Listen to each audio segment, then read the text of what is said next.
also got a cat that's like, he's on my exhaust fan too. So let me move my computer over a little bit. So it at least circulates a little bit because I don't want him to like all of a sudden my computer just goes, fuck this, it's too hot and dies because Yeah. the cat snuggled up to it. He's such a thunk. Well, you're currently battling excessive heat warnings. I You're am. currently battling a freaking hurricane. I'm in a hurricane. That's fine. Turn It's all this off good. real It's all quick. right. Oh my Yeah. god. Excessive heat warnings. Yeah. I love it. Everybody goes, oh my God, it's just hotter than it's ever been before. And I'm like, really? Really? Because I kind of remember it getting up to the 130s. Granted, they don't tell you that down here because that's bad press. You'll scare off the non natives. So, Exactly. yeah. No, it gets No, and it's really currently at fucking like hot in Havasu. 119. Hmm? It gets really fucking hot in Havasu. Yeah, I walked out the side door to take the trash out, and I'm like, When you walk outside and it feels like you just opened up the oven to check cookies. There's no cookies. there's no cookies. That's just the most evil thing. It's Unless you like, bake them in oh, your car. buddy, honey, you can't. Okay, I gotta move my cat because he keeps like, yeah, you keep reaching out. You can't cuddle with the frickin' computer there, bud. No, no, we have tried baking cookies in your car. I remember doing chocolate chippers. We used to throw Mainly them made with out in my chocolate chip car milk. during shifts at Papa Murphy's. Yep, just to see how hot it'd get. Oh Mm-hmm. yeah, they were doing the over in Bullhead. They were doing the frying the egg contest too on the Oh, that, sidewalk, which I've. That's a given. That's gonna happen. yeah. Those streets are shit. That's the Well, worst part. Dad tells me take the dogs out when it's really cold. I'm like, didn't you live here with me for 10 years, my friend? Don't you realize that the sidewalks and the pavement never changes temperature after it hits 100 and some, and it's always hotter than that and never goes down. yeah. No, No, it does not yeah, cool off. And no, like it does not. living in Phoenix versus living in Havasu, they are two different heats. Like Phoenix, They because of really all the are. metropolis like setup and all those roads, it just radiates back up at you. Like you don't feel it beating down on you as bad as you do in Havasu. In Havasu, it Yeah, beats down on you and radiates up a little bit too. honestly, in Havasu, it feels like you're under a microscope. So I know what the little ants in the microscope look like, that type of Oh, thing like when you little go outside. magnifying glass, like fucking Oh Sid with god, Woody. yeah. It's just, but it does feel good if you're cold, because it does get cold in this house, and after a while, I do have to go outside and get a little thawed out. And it's funny because in England, they're all railing about how hot it is, and this is the temperature. Their heat wave is what we set our air conditioners at over here, which mine Mm-hmm. is currently at 78 degrees. Now, come nighttime, no, that bitch goes down a little bit because I like it cool. But no, it's like if it's any colder than 78 degrees, oh my God. Like the grocery stores, oh, that's just mean. It is so cold. It is, but you know what's so great about the freaking grocery stores being that cold? You come out and you get in your car and You you're come like, out and you yes, get in this your is warm good. This car, and feels it's like, really ooh, good. Yes. okay, this isn't I bad can at actually all. go. Yeah, exactly. You can actually make it almost home before the air conditioner finally catches up and starts cooling it down. And you're like, oh, yeah, that's a little spicy. Okay, here comes the air. Yeah, it's a whole different animal here. It really is. Well, So, on this front, we've had a lot of rain. It hasn't like been yeah. like super windy or anything, just a lot of rain going on. I know that some of the southern part of Arkansas is currently in tornado warning, and there are tornadoes down on the ground on some of them. Yeah. I saw that too. It's like down in that corner coming out of Texas, Mm-hmm. Louisiana area is getting really pounded. Yeah. And Texas got really pounded too. Yeah. So send out good vibes for them and hope everybody makes it, because I know Texas had a lot of power outages too. Yeah. So in case you didn't understand what I said, power outages. Evidently my mouth decided not to cooperate. It's fine. Mine never But cooperates, so it's one of those days. It's like I've been up since 5, and yeah. So, and I went to bed early last night because I was really tired because I was up even earlier yesterday, and I was like, I got to get these animals on a better sleep cycle. Would help if I didn't have a kitten yelling at me at 4 o'clock in the morning. ma'am. Little, uh, I can't wait for you to experience her because she's a whole lot of. He's a whole lot of. She is her mom, and then some. Oh Jesus. Well, I Yeah. mean, Salem today, because Dad has the front door open, got to go face to face with a kitten, and the kitten looked so happy to see her. And she hissed and batted the screen, and all I saw were the little Oh. arms pop up. And tumble down the steps we I go. was like, oh my god. I'm like, Salem. They really should be used to falling off the steps by now because those three usually do that. So, Yeah, they're made of rubber, thankfully, still. oh, your dad is secretly enjoying the shit out of Oh, those two I little love orange them so ones. much. Yeah, he's just like, what is he called? Spitfire and Tiger. can't, huh? Tiger Tiger and and Spitfire. Spitfire. Oh, he's like, good God. The other day he was walking into the garage. He's like, oh, get out. I'm like, what's going on? He goes, oh, God damn it. Spitfire came running into the garage and now he's off on a tear and I can't catch him. I'm like, oh, God. He's like, there's so Have many fun fun with that. things in here. Yeah, I know. That's why I was like, I'm thinking about the little old man right here that likes to go out into the garage to get away from his kitten nemesis. And it's like, oh, what are you going to do when you move to Arkansas, Thacky? You won't have a garage to go to because we can't turn you loose out there because there's way too much shit. We'd He's going to never have to see you find his own again. little area. Yeah, he'd probably like that. Now, I can shake a bag of treats and the little hair tick will come running, but he's like, nah, I'm good. Mm-hmm. So, He's like, I'm yeah. not that food motivated. I may be a chunk, but I am not that food motivated. I think the only reason he's a chunk is he's figured out that the kitten's food is in the bathroom, and that's like, yeah, I want to have me some of that. That's tastier than the diet food mom has me on. Yeah, anywho. All right. I don't even know if my disclaimer fits with what we're talking about today, but I guess I'll do it anyways. Oh, I would just say, if you're not into this, move it to another, listen to it later, something like that, because we're stepping off the norm. We are stepping off the norm. So we're doing medieval torture methods and execution methods. So it's not going to be your standard true crime, but No.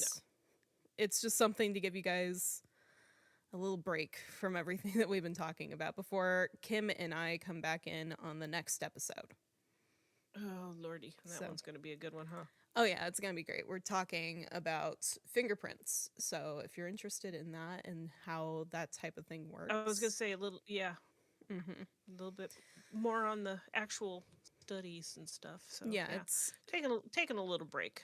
it's nice. And Plus, she's then I'm coming back home for like 2 weeks for you. she's gonna take a hiatus and come out here for a couple weeks and hang with mom because mom's been here for like a month and a half by herself and getting kind of weird. I'm gonna load her up with crap and send her home, and then yeah, so Yeah. So that would but be good for us. Yeah. yes, so a little bit of a vacation in the summertime. Yep. Just a little 2 week vacation. I'll be back. I promise. Just a little bit, Just a just a little little bit. bit. But you're gonna have episodes dropping while you're here too. So Well, we also came to an agreement on what the end of the year episode will be. So, similar to how Israel Keys worked this last year in December, we will probably be dropping episodes congruently to get you guys through the holidays, and then we will be taking the holidays off. have we decided on what we're doing? Mm-hmm. Is this the one where you're gonna make me have to listen to what you and Kim are No, doing? we're Or? not doing the Moors Okay. murders. You can Okay. breathe easy. Ah, yeah, they usually set me up, so I'm like, Mm-hmm. anyways. Anyways, no. We're going over to Jolly Good England for these murders. All right. Well, Which I mean, I guess we mashing would good. have been anyway for the Moors murders. I think they took place in England. I don't I know. can't remember though. You told me not to look, so I haven't looked. So I can't help you with that. Anyway, Anyways, so getting started today. Mom, do you want to start with yours first or do you want to go with mine uh, first? I can do either or. I've only got a few of them going, so in case like, oh, I heard this one before, and I'm like, oh, okay, well, I thought I found something new, but all right. Well, you might have found something I didn't hear about before because we did do this on the previous podcast, but Yeah, it was definitely quick palate cleanser type of thing. Not a lot of yeah. info getting dumped into it, and I know my mom's a history buff over here. I do. I love medieval stuff. I really do. I like Hmm. the historical romances and stuff like that. It's funny because everybody goes, "Oh, you just read for all the sex and stuff." I'm like, no, no, not really. No, not really. I'm here for the medieval fantasy I'm here for life. the medieval stuff. Yeah, I like hearing about that because with the historical romance, you actually have to put in some Historical work on it detail. to actually. We'll Yeah, be there able to has to be have some that sort of historical. historical caption on it. You have to have historically Yes. accurate detail to it. Yeah. Yeah. Exactly. So that's why I like. That's why I like them. So yeah. So, anyways, so today we're going to talk about what's called the scavenger's daughter. Now, quite frankly, I'm wondering why they say daughter, but no, in fact, don't lay on that. I'm sorry. Um, but it's the scavenger's daughter was invented by and named after a British man named Skevington. It is alternately referred to as Skeffington's gyves. The scavenger's daughter worked by strapping the head of the victim into an A-framed metal rack at the top point of the A. The hands were then tied at the midpoint and the legs at the lower spread of the A. Then the body was compressed from both sides, pushing the knees up into a sitting position and the head in the opposite direction. The torturer would use a screw to tighten the hinge, crushing the victim further and further into his involuntary crouch. Eventually, ribs and breastbones would crack and the spine could be dislocated. Sometimes the compression was so great that the blood would gush from the fingertips and the face. You could call it the opposite of the rack since the body was compressed rather than being pulled apart. This tool was used against people accused of high treason during the reign of Henry VIII of England. I've seen different drawings and different pictures when you go out and Google this that it shows it from being like a semicircle type of like almost being pressed down at that point Mm-hmm. from the top down to the bottom and pressing them, or the straight, which looks like a mathematical compass type of thing. But I'm like, either way, it would just be excruciating when you see that. So that's one of the many tortures. I'm like, I'm sitting there thinking about it, and it's like, oh my god, just how much force would be used to do To that? completely just crush a body that way. Oh. Yeah, it's like, but like I say, when you see the pictures, it looks more. One looks like a type of thing, Mm-hmm. and then they fasten you in. I've got a picture I'll put out on the website when we do it. Okay. But then I saw the other one that looks like it's a twisty at the top and it's a semicircle, and they strap him in there and then it pushes down onto him from there and compresses him. Either way, I'm just going, that had to suck, literally. Oh yeah. And it doesn't talk much about people surviving it, Well, I don't but think they they also, would if they're being crushed, mama. well, Especially in yeah, that but day I'm and saying age, like infection's a thing. If they did get out of that and they were like, exactly, you're okay, going to the die infection's one way gonna or the take it other. anyway.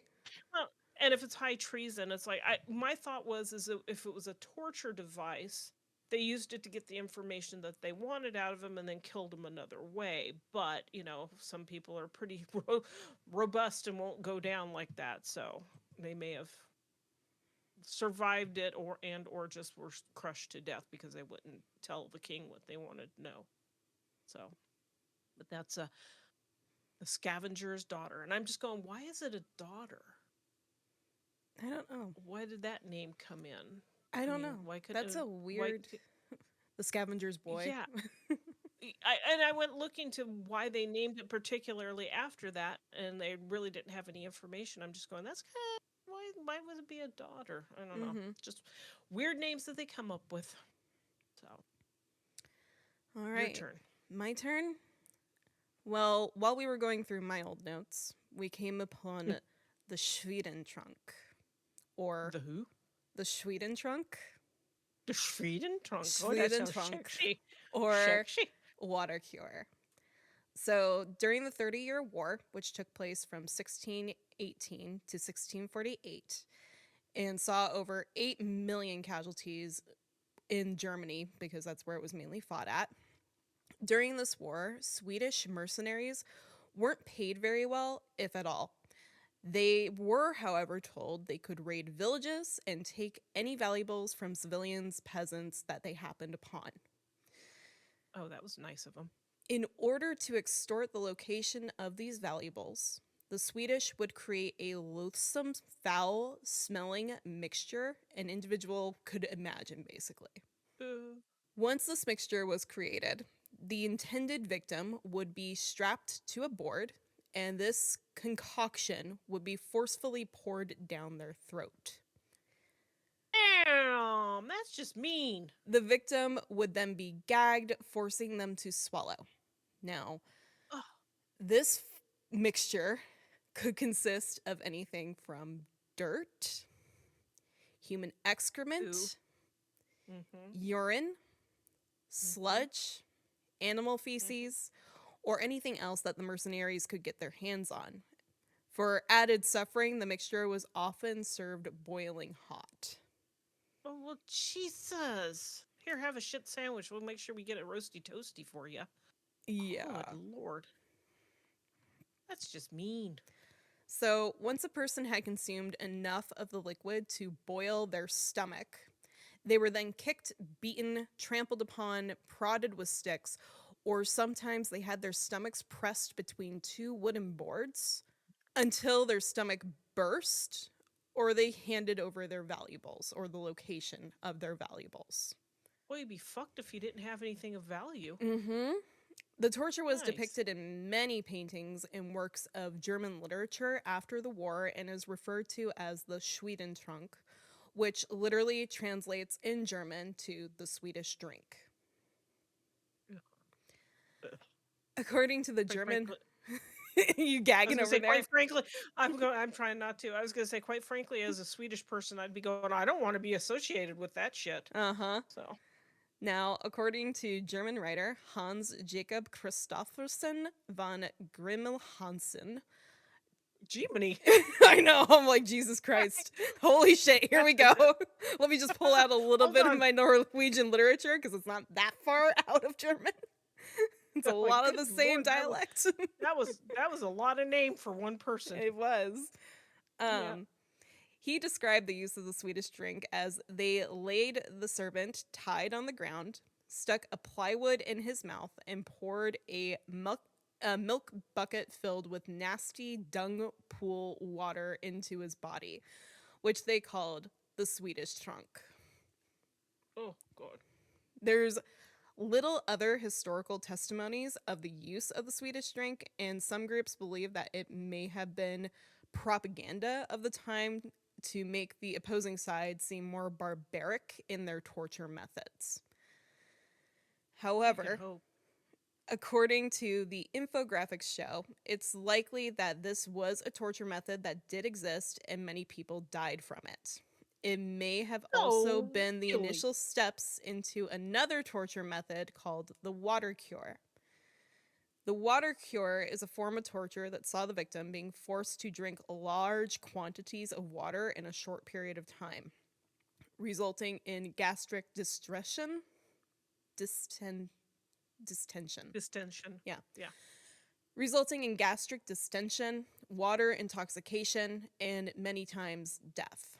This torture method would be used to elicit a confession from prisoners, with uses being dated back to the early 15th century, all the way to today in multiple different countries, including our own.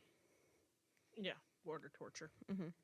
Water torture was used excessively and legally by the courts of France from the Middle Ages up to the 17th and 18th centuries. It was often known as being put to the question, with the ordinary question involving the force of at least 1 gallon of water into the stomach, with extraordinary questions involving the force of at least 2 gallons of water into the stomach. I'm sorry. I'm just getting the mental image of Joey drinking the gallon of milk. Yeah, I know, right? This torture has been redefined through many years, and today, many more commonly known practices of this would be like waterboarding, which is a variation emphasizing on the sensation of drowning rather than forcing the individual to consume and regurgitate large quantities of water. Wow. Some of the stuff people come up with. A reporter recorded one instance of this being used where the victim was thrown to the ground. their arms and legs pinned down and their head partially raised so that the water could more easily be poured into their mouth. If the Hmm. victim tried to keep their mouth closed, the nose would be pinched off to cut off airflow and force the mouth back open. In some instances, a bamboo stick or other object would be placed in the mouth to keep it open while gallons upon gallons of water were then dumped in. Speech in this state would be impossible, so the water would be squeezed back out either naturally or forcefully, with the offender jumping on the stomach to get the water to regurgitate. Jesus. After one or two rounds of this treatment, a confession was usually given by the victim, or they would die. No doubt. Good. God, Jesus. It's like, oh, let's pour all this water in you and then sit there and sucker punch you in the gut until you vomit it all back out. Well, that's a waste of water, but okay. Oh, yeah. I'm just like, the thing that I think of when I think of like water torture is like going in for an ultrasound when you're dehydrated. Yeah. It's like, nope, nope, nope. It's like, here, drink all this water. Or having, yeah, getting like a Hmm. internal ultrasound and drinking as much as you, but hold your pee. You can't pee yet. And it's like, oh, Yeah. Lord, And then please, you're you like touch me sitting there and like, please, dear God, just make this fast. yeah, and that never is fast. No. So, yeah. Well, my next one is called, and some of you may have heard of the pear of anguish. The pear of anguish was used during the Middle Ages as a way to torture women. And it's not just women, but women who conducted a miscarriage, or liars, or blasphemers, or even homosexuals. And that's why I say it wasn't just women. A pear shaped instrument was inserted into one of the victim's orifices: the vagina for women, the anus for homosexuals, and the mouth for liars and blasphemers. Now we'll come back around to that because there's controversy on that. The instrument consisted of four leaves that slowly separated from each other as the torturer turned the screw at the top.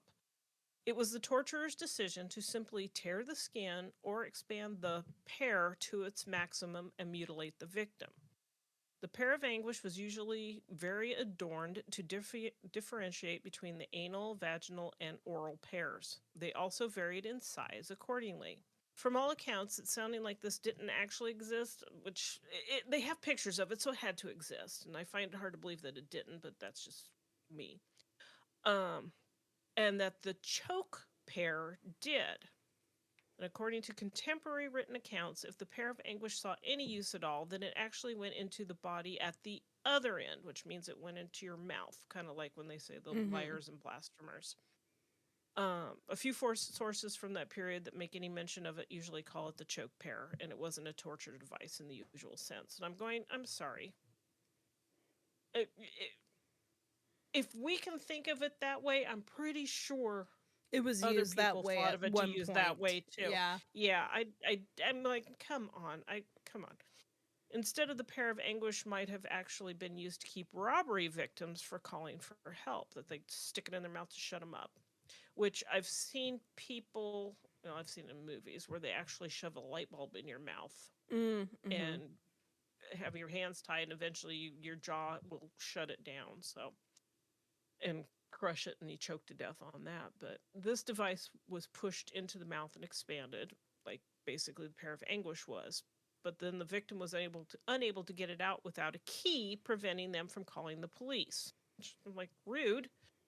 It also meant that they had to pay a bribe to the criminals to get the key. I'm like, well, they're stealing everything from you. What have you got left to bribe for? This torture very rarely provoked death, but was often followed by other torture methods which did. Call me a cynic, but I find it hard to believe that they had this knowledge and didn't use it in the way that it was originally made for, which I think the pair of anguish was exactly that. It was used for all of the above and a few other things that they could figure out, because literally if you go look at some of the pictures, yes, it has that the flay, and then some of them even have like serrated edges Ow. on it, which means, yeah, exactly. I'm like, if you say you're just gonna shove it in somebody's mouth, I'm like, that could cut them a little bit, but I'm thinking it's more for something else, and especially with the shapes of some of them, you can definitely Yeah. tell they were used for something other than the mouth. So Oh. that's where I'm like, nah, I don't think they. we're 100% on that one. Scholars saying, "Oh no, it wasn't used," and it's like, "Oh, come on! If we can think of it, they can do it." So yeah, could you imagine? I wouldn't even want to watch something like that, let alone have that happen. So it Exactly. was like you say, and it was like they used it on women who suffered miscarriages. How friggin' rude is that? It was like the woman's fault. But again, Middle Ages. Mm-hmm. Kind of like if you scream during childbirth, oh, the devil's getting in her. Oh God. We got to kill him. I know. It's just, There are that's what I parts of me say. that I'm There's, like, oh, the Middle Ages would be perfect for me. It would be better than this time period. I'm in the wrong time period. And I'm like, I would have been tied up and lit on fire so fucking fast. yeah. And then some, a few other things to you, too. So, Yeah. yeah, it's just, oh, you think about it. It's just some of the Oh. stuff that, especially women went through. I mean, God, if they thought there was any type of like the chastity belt, oh, I'm going to make sure you stay true to me while I'm gone for years on end. It's like, oh, ew, can you imagine wearing one of those For years on end. Ah. for years on end because the husband No. would take the key with it? So, yeah, and I don't think that was necessarily a torture device. Granted, it was for the woman, but it was mainly touted as a way to make sure you kept her pure and, yeah. As I just sit over And here, I'm like, what happens if he dies and he has the fucking key? well, you're screwed. You might be able to get somebody to take it off for you, but again, it would have to be a family member that says, yeah, she can have it removed because she's no longer married to him. He Mm-hmm. passed away or something. So I Jesus. don't know. I just thinking about some of that stuff just burns my ass. So yeah, so that's the pair of anguish. Well, I'll back down a little bit and we'll go to buried alive or Oh, internment or entombment. that's my worst fear. I I am so don't blame you. claustrophobic. I don't blame I am you. so claustrophobic. So, premature burial was a practice that took place as early as 212 BC in China as punishment for a female adulterer by rule of Queen Margaret I of Denmark. Lord, always the woman, Yeah. never the man. Never the man, always the girl. Jesus fucking Always the Christ. girl. She got to punish her ass for something that she probably had no choice in because they considered rape a form of Oh, yeah, adultery too. absolutely. Mm, And yeah. until 1689 in Russia, this was a punishment for the murder of your husband. Well, that I could understand, but That yeah, one, a little still bit more, but still, I'm a like, little bit ooh. more. Yeah, yeah. Okay, so this is exactly what it sounds like. The intended individual who received this punishment would be placed in an enclosed space and then buried into the ground. The usual way that the victim would pass would be from asphyxiation after a duration of time due to the buildup of their own carbon dioxide in the space. There are cases, though, where if the individual was buried in a certain way, they'd still be able to breathe for an extended period of time, meaning that their Mm, next cause of death would most likely be starvation and dehydration. right. It wasn't just a singular; it was two or threefold. So, Ugh. internment or entombment. This is the process in which an individual would be placed in a enclosed space with no exits and then sealed within. When No. used as a form of execution, the individual was left in the area to die of starvation or dehydration. When used as a form of torture, the individual would be walled into a small space and a small hole would be left where they could receive food and water. In some cases, food and water would be provided to prolong the suffering before eventually cutting off that source completely. Mm. So So, basically, we went back to Elizabeth I Bathory was because gonna say, remember I'm like, she we're was gonna talk a entombed. little bit about this because Elizabeth Bathory was the Yeah, she person that was. She was was entombed. entombed in her bedroom. Ugh. Now, there are multiple records and rumors of this method being used in Europe, Asia, and Africa. In fact, we looked at something very similar, like Mother said, with, like my mother said, Jesus Christ, I Mother, don't think I've ever mother called you says, Mother, mother. with Elizabeth Bathory, with her possibly being sealed within her chambers with only a small hole at the bottom of the door for food and water to pass by, along with pencils, paper, and whatever else she needed. Do you imagine the smell in there? Oh, I don't want to. Ugh. Ugh. However, the case with actual archaeological findings that I am familiar with is that the Vestal of Virgins in Rome. So, I Oh, don't know if you yes. know about this. Yes. So, Go ahead, lay it on me. the Vestal Virgins were women that were entrusted to guard Rome's sacred flame of Vesta, who is a Roman goddess of health and home. In the waning years of the first century AD, a young woman by the name of Cornelia was working as one of the 6 Vestal virgins at the time. Cornelia was accused of breaking her vow of chastity and was sentenced to death by Emperor Domitian. Domitian? Yeah, Domitian. Sure. Domini Domitian. Patras. Put That's okay. You said Vestal Virgins, and my brain went down the road of History of the World Part I 1. know, right? Virgins, put your signs on. Sorry. So, Cornelia was dragged to an underground chamber just inside the city walls and buried alive, while her alleged lovers were hung upon forked ticks and beaten to death in the forum, which Jesus.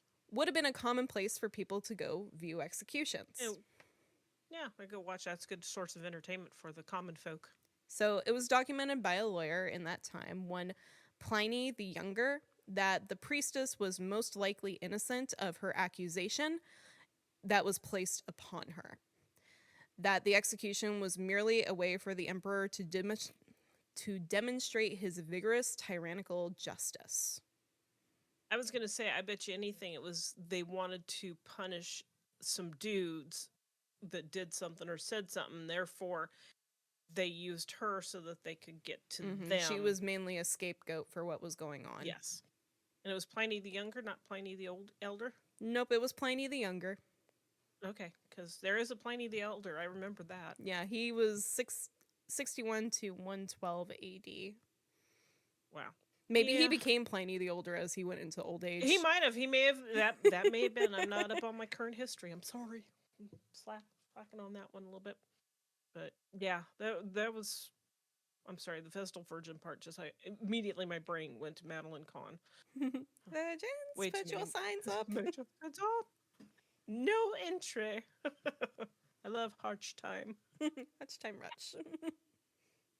Sorry, got sidetracked there a little bit. I'm gonna do Katie's, which is just notes, so I'll see if I can figure it out as I drive. But her last, or my last one, and her what I took from her, which I had read about once again in my historical romances and shit like that, was the oubliette. They're And I using always the thought that was oubliette in your historical romances. yes, they did because some of them took place back then, and then they would actually, their form of torture for, oh, he committed a grievous sin against her or whatever. So yeah, they'd throw him in the oubliette. Oh my god. And this was designed in the late 1200 castles and dungeons and underwent a new evolution for their torture methods. The French term for oubliette is a verb of oublier, to forget. It was named so because a prisoner was thrown down into the oubliette and forgotten. It is a very narrow styled passage, not wide enough for the prisoner to sit down or even get down on their knees. You just kind of have to hunker there and starve to death. They would also throw down fecal matter, piss, all kinds of stuff on top of them. Mm-hmm. Sometimes you could get out, sometimes you couldn't.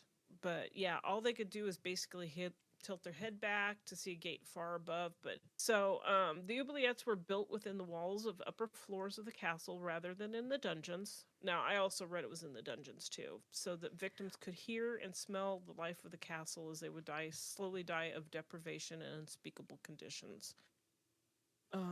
Yeah, they were basically rats and stuff like that were going around and chewing on them while they were still alive.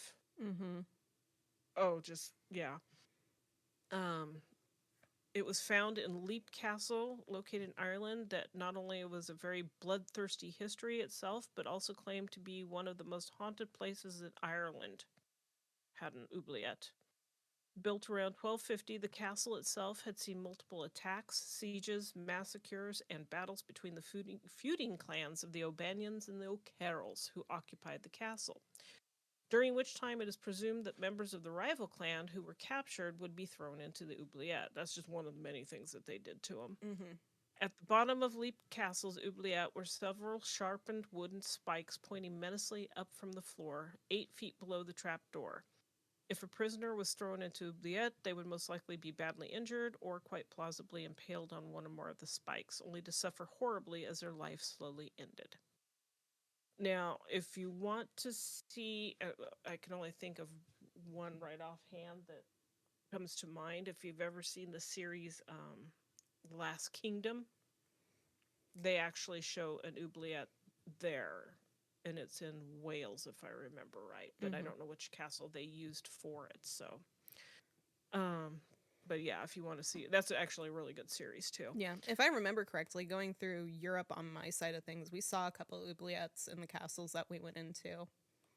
You probably would have, and it would to the normal eye, it would It just literally be just looks like a a grate on whole. the floor nowadays. It Hmm. usually is, but Yep. you can look down and it's just this long, elongated tunnel.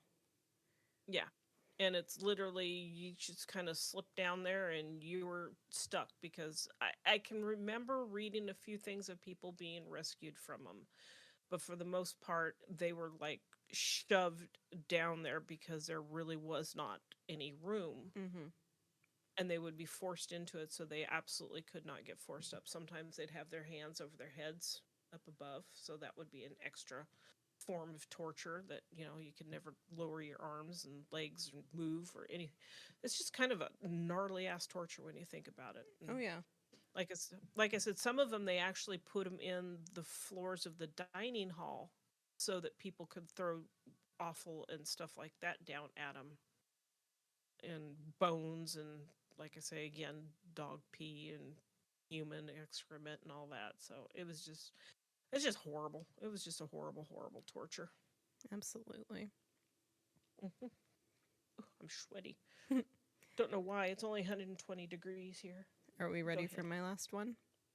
Go for it. Okay. So the last one I'm going to do is the Oh Blood Lord, Eagle. I know which one it is. Oh. This was a torturous method of execution used during the age of the Vikings, presumably around the 10th century. Mm. The torture took place in several stages. The first step would be binding and placing the individual in a prone position face down. Next, the shape of an eagle would be with outstretched wings would be cut into the back. Mm. After this, the ribs of the individual would be hacked from the spine with the use of an axe. One by one, each of the bones would be pulled outwards with the skin to create a pair of wings. Oh my freaking god. The individual at this point would still be alive and be in agony. I was gonna say, could you really survive that? Because This is an execution. I was gonna say that has to be an execution, a very horrible one. But Jesus. To proceed with the torturous agony through process, saline stimulant would be administered, so salt into the wounds, being rubbed into quite literally the vast crevices of the wound. I'm just going kind of at that point. I'm thinking it's maybe doing damage control at that point because you've already got to be beyond your pain limit. Mm-hmm. A little salt on that sumbitch is not going to hurt that bad. After this, a final step of the individual's exposed lungs would be pulled through the back and spread over to create the wings. As a Oh, fuck final me. visual offering to witnesses of a bird like flapping of the wings as the individual basically died hyperventilating. Oh, Jesus Christ. So, possible victims of this death were King Alla of Northumbria, who is said to have met this unpleasant fate in 867. Jesus. Haldamf, son of Haldur, Finarhair, king of Norway, and the Irish king Mengolia of Munster. In some other historical interpretations, Edmund of Martyr may have also suffered the same fate as well.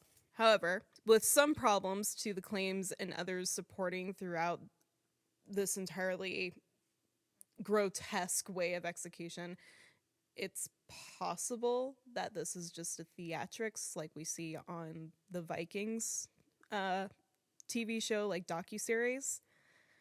However, there's other possibilities of victims, and like King Allah were taken off the list of individuals that like endured the Blood Eagle. So it's like I don't know how you can take somebody historically off a list that endured the Eagle when you don't know for Unless sure. somebody, yeah, unless somebody was like, well, I'm pretty sure it was him, and it's like, do Hmm. you have the proof? No. Well, So then, yeah, yeah. But it, again, it's the same thing with the frickin' pair of anguish. If they thought of it and they wrote it down and speculated that this is what it was used for, you're pretty sure it's what it was used for. hmm it was often thought that the Blood Eagle may have also been viewed as a sacrifice for victory to the Norse father Odin. So, or in cases that this was done in an execution method in Norse villages, if you were to Hmm. scream during the Blood Eagle practice, you would be denied entrance into Valhalla. I'm gonna go with I'm not going to Valhalla because I'm gonna be screaming. I'm pretty Hmm. sure. Wow, that's some brutalizations for sure. Oh, yeah.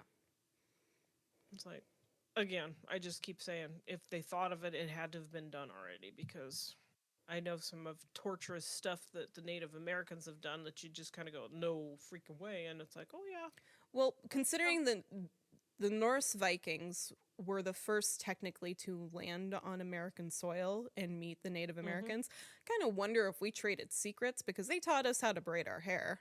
Hang on, I got one for you. We're gonna flail this some bitch because he insulted me, my family, and my honor. So we'll show you how we do it We're this going to way, and show you you can how take we that do it home with this you. way. So, here you Oh go. wait. Well, let us go grab one of ours and we'll compare notes. Oh my sweet baby Jesus. Well, and that's the thing is, what was it? I was listening to I think it was Morbid and the Bog Bodies, Mhm. and they were talking about some of those and how they noticed that on one of them it had been, I can't remember if it was cut open or what, but they said it was obvious that he had been tortured first and then put in the peat. And I went, there you go. And I think it was like a Blood Eagle type of movement that they did on It him. might have been. It might have been. I I don't know. would That not was be really interesting. surprised because I wouldn't either. I mean, if you think back to how many different locations have the oubliette, you have it in most of Europe for Yeah, sure. it spread from France over, and then everybody was like, "Ooh, here, this is what we do. Well, that's cool. Let's take this back here and do Mhm. it." Yeah, So I presume that in some way, shape, or form, even if communication is limited between yeah. um, Native American tribes and Norse Viking, there would be a way that they would communicate together Well, that's what what the I was hell saying. they were doing. Let's show you what we do. You show us what you do. And it's like, oh, Hmm. I don't understand what you're doing, but I can watch you do it. So therefore, oh, that's kind of cool. Let's take that back to the country, to the motherland, and show it to our homies back in the Norvist forest. In the Well, Norwegian forest. it's just it kind of amazing. But yeah, there and that's another thing that you see some tortured, not necessarily devices, but some of the devices too, but methods and methodologies crossing from like Asia and Germanic and Roman and all, and it's like they all have this same thread and continuity of it's like, ooh, they kind of are the same thing, or it looks like, oh, this one's the same one they used over here. How did they find this out? And it's like, well, they had to have traveled. Hmm. So, yeah, it only goes to show that we had to have it come over to America. We may be a younger country, but Oh yeah, no doubt. yeah. We still had torture going on. I mean, we can talk Oh, about the witch trials as a beginning for that, of men coming into women's houses and basically stripping them down to look for a witch's mark, and in turn torturing them with hot branding irons and things of that nature to elicit confession. Or, for instance, the one that was crushed, Giles Corey, he was crushed to death to elicit his yeah, confession. yeah. It's like regardless, torture has always been around. It's like Mm-hmm. to think that we are like trying to what would it be like war crimes type of thing, do the Geneva Convention stuff and get rid of some of these torture practices. It's like, oh, that's great and well and good, but I guarantee you, whatever you've removed, they've added a new one, and that some bitch is going to be even worse than the one that you said you can't do anymore. Oh yeah. It's As just the as Damien says, Canada is the reason behind the Geneva Convention. it's never a war crime the first time. Jesus. So that's my fat electrician, but yeah, you just it's like you gotta yeah. And it's like, and they had to have passed notes on to each other because, like you say, the oubliette started in France, but it was very vastly popular in Europe, Mm-hmm. and Because the pair of there's anguish was oubliettes in Germany, worldwide. Yep, England, France, Spain. yep. People have that same device-looking thing in Asia, Russia, all that kind of stuff. So Mm-hmm. it's obviously there has to be a basis for it to have spread Oh, absolutely. And worldwide. either that be communication or simply that you're storming somebody else's castle and you find all these And you little cool use it. toys. Damn! I You lost go, my I ooh. lost my pear. I wonder where I put my pear. Like, it must have fallen out of my pocket. But yeah, it's interesting to think about it and what all Mm-hmm. goes into it. But I know there are many more, and we'll have to probably do this in another episode for a palate. Although you can't really call this a palate I cleanse don't know if it because would be called a palate cleanser in comparison to some of the other things that we do. It definitely oh is. well, But yeah, goddamn. definitely over the toy box killer and all that kind of stuff. It's definitely a bright shiny star, but still, there is a lot of torture methods and ways to go about it. And I'm curious. We should do one on just American torture stuff because I can dig up a bunch of Native American stuff, Mm-hmm. and I know back like you say, during the Salem trials and stuff like that, there were other forms. They're basically, oh, you're burned at the stake. No, they weren't. No, they weren't. There were no witches burned in America. We were Hung hung, usually, or or decapitated, yeah. decapitated. Yep.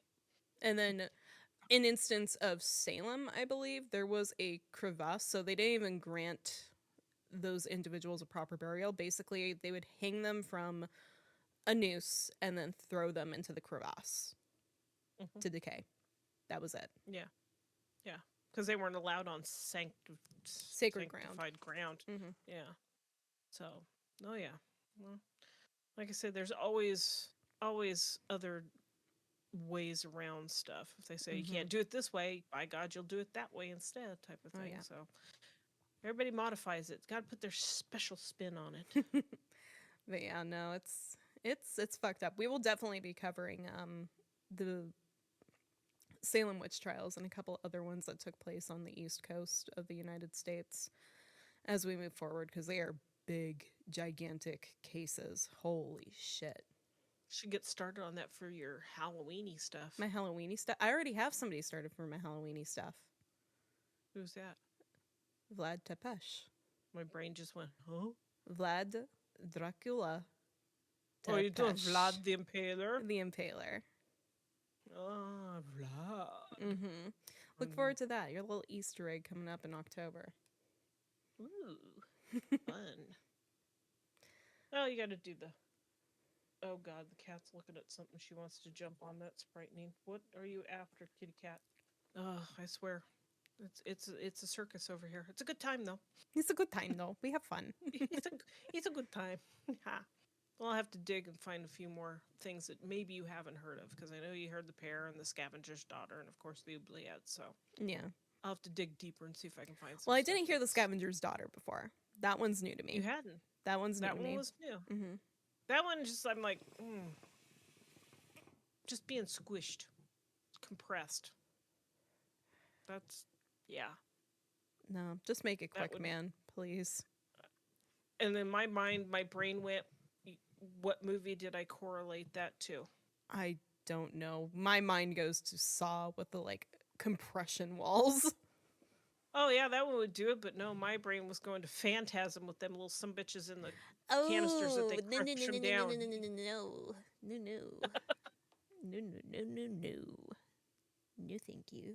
Yeah, dudes. Oh, yeah, that just creeps me out to no end. So yeah, I was thinking about that, especially when they were showing the rounded one and they screwed him down from the top. I'm going, oh, that's how they got him in the canister. Mm-hmm. So, anywho, well, that's what we got for this week. It's short, sweet, but full of meat. Full of meat. Ugh. Oh Gross. God, gross. Anyways, guys, I don't have numbers for you or anything. Obviously, you can't call the police on this. That's a little past its due date, but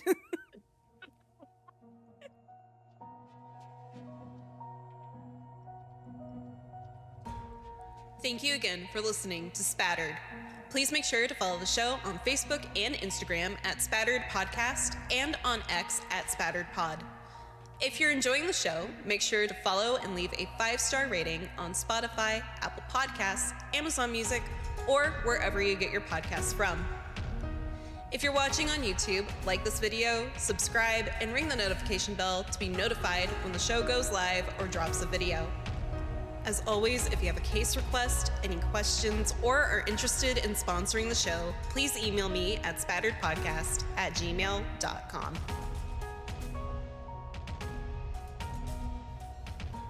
Spattered is a true crime podcast hosted by Caitlin Gardner and Sarah Ray. The research and edits for this episode were done by Caitlin Gardner.